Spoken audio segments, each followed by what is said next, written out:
안녕하세요. 비트엑스입니다. 오늘은 잠언 31장을 살펴보겠습니다. 잠언 31장은 두 개의 큰 주제로 나뉘어 있습니다. 1절부터 9절은 대비인 르무엘 왕의 어머니가 자기 아들에게 훈계한 내용으로 어머니로서 왕인 아들에게 주는 격려와 충고의 내용입니다. 르무엘이라는 왕에 대해서는 알려진 바가 전혀 없습니다. 한편 10절부터 31절은 앞의 구절들과 구분된 독립된 한편의 잠언으로 보는 견해가 지배적인데요. 이 부분은 이상적인 아내의 모습이 그 주제입니다. 아들이 왕의 위치에 있다 해도 그가 비록 서원하여 얻은 매우 소중한 자녀라 해도 부모는 그 자녀를 훈계할 책임이 있습니다. 자녀 또한 자신이 아무리 높은 위치에 있다 해도 부모가 주는 충고와 훈계를 귀 기울여 들어야 합니다.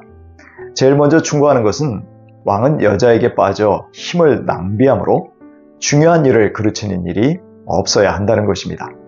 또한 판단이 흐려져서 억눌린 사람들에게 불리한 판결을 내릴 수 있으므로 술을 가까이 하지 말라고 교훈하고 있습니다. 이처럼 술은 공의를 실행할 주권자에게 방해가 된다는 것을 2번이나 강조하고 있습니다. 독한 술은 죽을 자에게 그리고 포도주는 마음이 아픈 사람에게 주라는 것입니다. 그래야 그들이 마시고 자신의 가난과 고통을 잊을 수 있기 때문입니다. 또한 왕은 가난하고 소외된 이들을 돌아보는 공의로운 자가 되어야 합니다. 그래서 공의를 물처럼 흐르게 해야 합니다. 그러므로 왕은 하나님이 자신에게 맡긴 직무에 방해가 되는 모든 요소들을 멀리해야 합니다. 10절부터 31절에 등장하는 유능한 여인의 노래는 진정한 지혜가 무엇인지를 보여주는 잠언의 결론이라고 할 수 있습니다. 이 노래는 작자 미상이고 22개의 알파벳이 각 절의 첫 단어의 순서대로 배치되는 알파벳이라는 특징을 갖고 있습니다. 하나님은 남자를 창조하시고 아담을 돕는 배필로 여자를 창조하셨습니다. 누군가를 돕는다는 것은 그만큼 유능하다는 말입니다. 히브리 원어 하일은 용감한이라는 의미를 갖고 있으므로 유능한 아내라고 번역하는 것이 뒤에 나오는 내용들과도 잘 어울린다고 할 수 있습니다. 유능한 아내는 값비싼 진주보다 훨씬 더 값어치가 있다고 말합니다. 이 아내는 남편의 필요를 채워주고 자신의 살아생전의 남편에게 선을 행하고 해를 입히지 않으므로 남편의 전폭적인 신뢰를 얻습니다. 그녀는 부지런할 뿐만 아니라 효과적이고 조직적이어서 생산적으로 일하는 방법을 알고 있습니다. 아울러 고된 일을 즐겁게 하면서 수익을 창출하고 있습니다. 그녀는 양식을 먼 곳에까지 가서 구해오는 네트워크의 융통성을 겸비한 사람입니다. 그녀는 새벽을 깨우는 부지런함과 성실함이 몸에 배어 있습니다.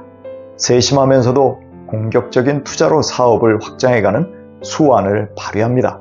손수 팔을 걷어붙이고 굳은 일도 마다하지 않으면서 일꾼들을 이끌며 솔선수범하고 있습니다. 사업이 안정적인 궤도에 들어섰음에도 불구하고 안주하지 않고 자신의 물건을 기다리는 사람들을 위해 밤늦도록 등불을 켜고 야간 작업을 합니다. 그녀는 한 손으로 물레질을 하고 한 손으로는 실을 타서 옷감을 짭니다. 이렇게 밤낮 수고한 결과를 가지고 가난한 이들을 돕기에 그녀는 이웃들이 유익을 누리는 축복의 통로가 됩니다. 그렇다고 자기 식구들을 소홀히 하지 않습니다.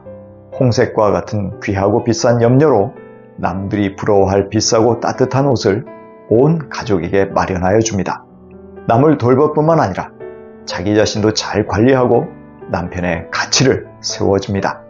밤에는 그 자신을 위해서 만든 이부자리를 덮고 낮에는 고운 모시옷과 귀한 염료로 만든 자주색 옷을 만들어 입습니다. 스스로의 품위를 지키는 노력도 게을리하지 않는 것이지요. 이렇게 유능한 여인은 멀리 이웃 그리고 가까운 가족에 이어서 자신을 배려하고 있음을 알 수 있습니다. 이러한 유능한 아내의 내조를 얻고 남편은 밖에서 존경받는 지도자로서 재판에 관여하는 중요한 직책을 맡게 됩니다. 하지만 유능한 아내는 여기에 만족하지 않고 계속 생산적인 일을 멈추지 않고 수익을 창출하고 있습니다. 그녀는 자신감과 위엄이 있는 기품을 옷으로 입고 있습니다. 돈으로 치장된 품위와 대조적인 도덕성이 입혀진 우아함이라 할 수 있습니다. 오늘을 성실하게 살기에 미래에 대한 두려움이 없습니다. 그녀의 말에서는 지혜가 흘러나와 듣는 이들에게 적절하고도 인자하고 친절한 조언을 전해줍니다. 이처럼 유능한 여인은 자기 집안을 두루 살펴보고 불로소득을 추구하지 않는 성실한 사람입니다. 그러므로 자식들은 모두 일어나서 어머니에게 경의를 표합니다.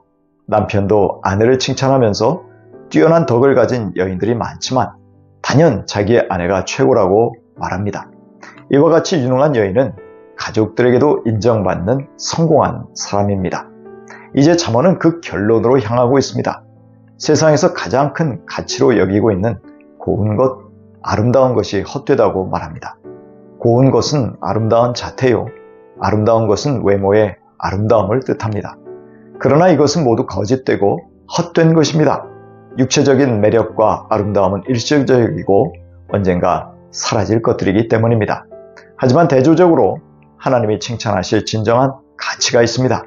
그것은 바로 하나님을 경외하는 것입니다.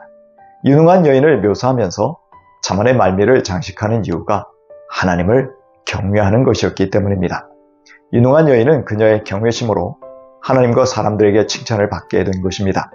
그녀가 하나님을 경외함으로 행한 모든 삶의 열매들이 그가 살고 있는 공동체의 사람들로부터도 마땅히 칭찬을 받을 것이라고 합니다.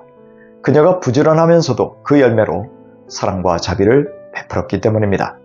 결국 여호와를 경외함이라는 개념이 잠언 1장 7절에 등장하고 이제 잠언을 마무리하는 31장 30절에 등장하여 잠언의 주제가 하나님을 경외함에 있다는 것이 강조되고 있습니다.